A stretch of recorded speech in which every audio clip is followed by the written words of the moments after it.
Fogjuk fel, inkább a szíja. Módja. Itt szoktatok úgy elakadni, hogy itt ez az orrszíjon így beakad. Holott nem, mert az alá, minden alá megy.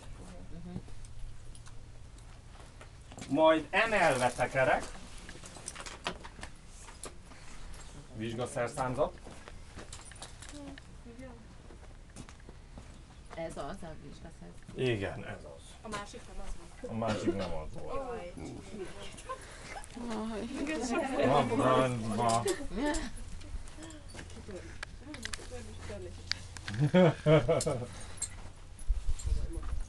Az jobban állt. Slankított. Kell.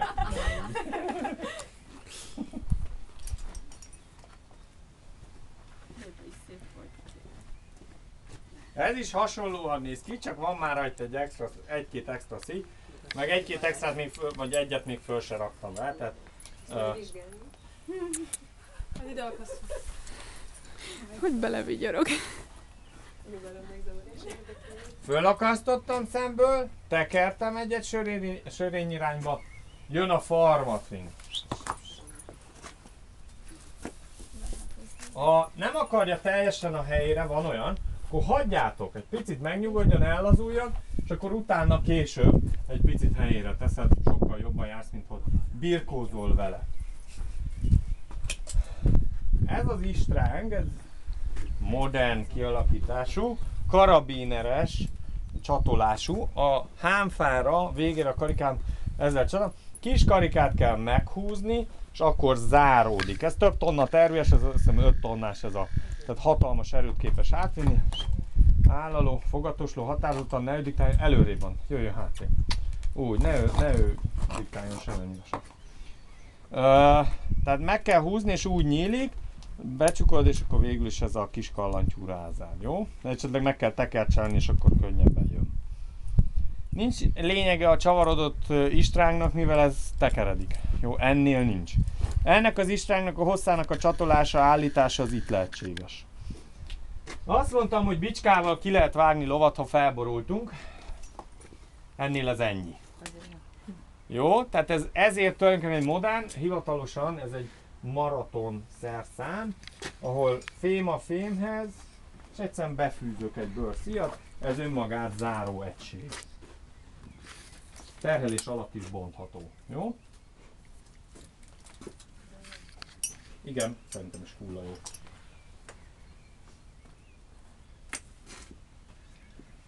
Becsatolom a vastag haslót, nagy haslót, itt már jól van. Itt már tényleg vastag a vastag, vékony. Nem kell annyira meghúzni, mint egy hevedert, csak annyira, hogy a kápa ne forduljon el. Kis haslók látható. A kis haslónak a szerepe, kis haslót lazára csatolom, kis haslónak a szerepe, hogy a szügylap és az istráng nem tud felcsúszni. Majd a ábrák közt lesz egy fotó, ahol erre példa van. Megvan a válszíjunk, ugye? Válszíj csatlék, válszíj szárvezetőkarika. Van egy extra szíj, ennek a neve segédnyakszíj. Nyakán látod, segédnyakszíj. Ami keresztül megy, az előbbi hámon nem volt ilyen, a szügykarikám. Ha nézitek, ez a szügykarika nincs középen. El van tolva aszimmetrikusan.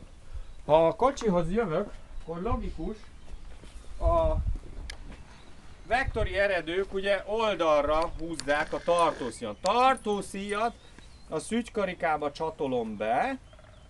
Ha középen lenne, akkor elhúzná a lóvon a hámot.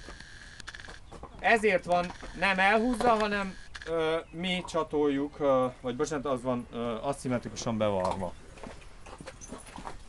Órába. Ő nagyon kis pofátlan jószág, úgyhogy, meg hát persze fogatos ló, úgyhogy azért kellően. Igen. Jó, tehát szügykarikában jön a tartószíj. Tartószíj feladata a kocsi lejtőn történő megtartása. Majd ha végignézitek így a vektori eredőket, akkor esetleg így ráleltek, jó? Az istrángon kívül Itt még van egy veseszíj, vagy hátszíj, amelyek a feladata annyi, hogy tartja az istrángot. Jó?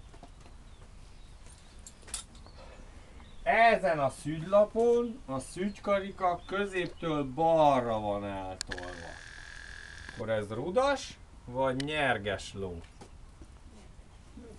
Rudas. Rudas. Túlról rudik. Ez a rudas lónak a szerszámlata. Ebből lehet tudni, mert a polcon 2 van. Van egy rudas, meg egy nyerges. Most én mondjuk rudasnak fogom be, balról, középről balra van eltolva, hisz ott a kocsirúd, tehát ez a rudasnak a szerszámzata.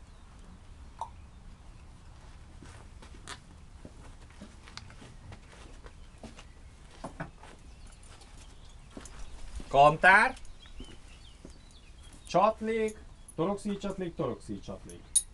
Orszíjcsatlék, orszíjcsatlék. Fűrózsa, fűrózsa. Teljesen szimmetrikus. Tehát igazság szerint abból látszik esetleg, hogy van kicsatolva, mert a külső van, tehát elvileg ez mondjuk a nyergesnek a csatolása. Érthető? Elvileg. De nincs nagy jelentősége. Lehet olyan szerszám, ahol csak egy fűrózsa van. Na az akkor kívül van, mert kívülre szép. Hát egymást ne nézegessék a lovak. Értitek? Jó? Tehát egy-két ilyen apró kis huncutság előfordul. Néha ez szétcsúszik, akkor ne lepődjetek meg, itt a bújtató, a orszíj tartó pofaszíj. Akkor azt alkalmazzuk. Köszönöm.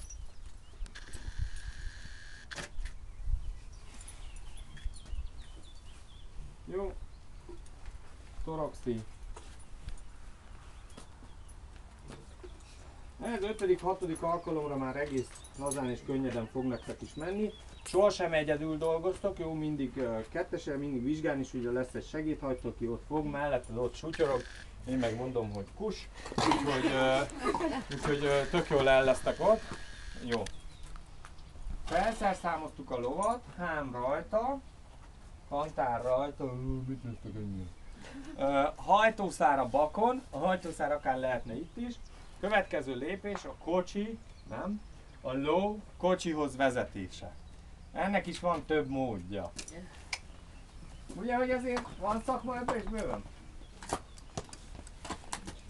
Vagy itt is kérek szépen segédhajtót, egy vezetőszárat hoz, léci. Orsi? Én. Nem tudom.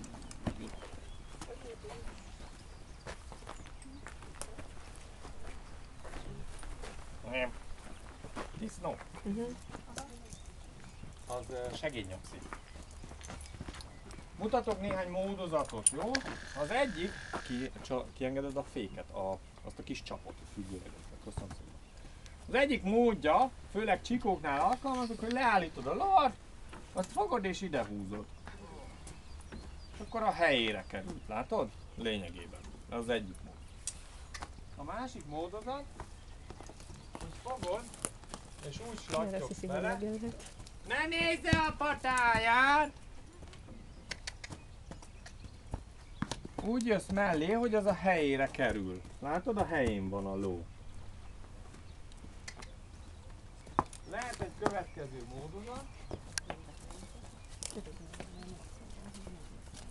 Amikor 45 fokban érkezel a kocsirúd végéhez. Mindegyiket be kell mutatni? Nem, csak tudni. Megfogom az istrángot, lényeges, hogy istráng, és az istránggal ilyen két ujjal így beléptetem a farát. Jó? Tehát ez is egy módozat. Van még egy módozat, hogy előre vezetem a lovat, és tulajdonképpen ha pozícióban vagyok, akkor hátra léptetem a helyére, ha esetleg eddig nem ott lettünk volna. Jó? Ez a 4 van. Oké. Megkérnék egy segédhajtót, fogja meg el a lovat. Soha ne álljon a segédhajtó kocsirúd elé, hisz ha elhúzza, balesetveszélyes. Tehát ló előtt álljon, vagy az egyik ló előtt, vagy már ha 2 lovat fog a segédhajtó, kocsirúd mellett, egyik ló előtt a pofaszíjakat, zablavasakat, szárvezetőket, attól függ milyen nyugodt jószágaink, ezeket fogja, figyeljön, ne induljon el. Kocsihoz vezettük lovunkat, féket ellenőriztük. Első fontos vagy első lépés a tartószíj És hol hagyom a kocsit? lazára történő becsatolása. Lazára. Már csatlakoztattuk lovunkat a kocsihoz, már akár el is húzhatná. De gyeplő még nincs a kezünkben, úgyhogy a legfontosabb és azonnali következő lépés, hogy a hajtószárat befűzzük. Ha ne adj Isten mégis elindul, akkor tudjuk mivel És majd bemehetek oda. megállítani, legyen szárunk, tehát befűzzük alsóba, és becsatoljuk a hajtószárakat, hajtóágat. Ez kettes lónál aztán végképp lényeges, ott már két ló ott áll előtte. Ó, köszönöm. Igen, az segítség. Köszönjük. Látjátok, lényeges, fogjad a lovat, határozottan elindul. Határozottan. Jó. Kocsi elé soha se állj, mert ha elindul, akkor megint veszélyes. Mindig először tehát tartószíj lazára, hajtószárak becsatolása, utána jönnek az istrángok felvetése, istrángok becsatolása, beakasztása. Először a belsők jönnek. Ha két ló áll, akkor először a rudas belső, nyerges belső, nyerges, kiléptem a kocsimból elől, ugye az a legveszélyes volt itt. Nyerges külső, körbe megyek, a rudas külső, és utána szállok fel a bakra, ott vagyok kész tulajdonképpen. És persze azért nem vagyok kész, mert most én csinálom, de a segédhajtómat megkérhetem, hogy azt a fránya tartószíjat végezetül még húzza meg, mert az a végső mozzanata a befogásnak. Tehát még egyszer, rudas